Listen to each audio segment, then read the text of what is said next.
नमस्कार सर्वांना. चला तर वांग्याची एक भन्नाट अशी रेसिपी आज आपण पाहूयात. ते म्हणजे वाफेवरचं भरलं वांगं. हे करण्यासाठी साहित्य खाली दिल्याप्रमाणे अशा प्रकारे वांग्याला काप देऊन ते पाण्यातच ठेवायचं आहे, नाहीतर वांगं काळं पडण्याची शक्यता असते.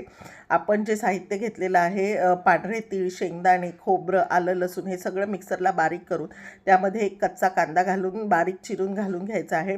त्यानंतर त्यामध्ये धण्या जिऱ्याची पूड, घरात असलेला लाल तिखट मसाला, थोडं लाल तिखट, मीठ, तेल हे सगळं टाकून छान असा मसाला स्टफसाठी तयार करायचा आहे. तो मसाला व्यवस्थित वांग्यामध्ये स्टफ करून घ्यायचा आहे, खाली दिल्याप्रमाणे आपण पाहू शकता. त्यानंतर फोडणीसाठी कढीपत्ता, जिरं घालून ते स्टफ केलेली वांगी त्यामध्ये ॲड करायची आहे. त्यानंतर ताटावर पाणी ठेवून छान अशी त्याला वाफ काढून घ्यायची आहे. त्यानंतर थोडं शिजल्यानंतर त्याच्यामध्ये चिंच गुळाचा कोळ घालून पुन्हा छान असं शिजून घ्यायचं आहे. खाली दिल्याप्रमाणे आपण पाहू शकता.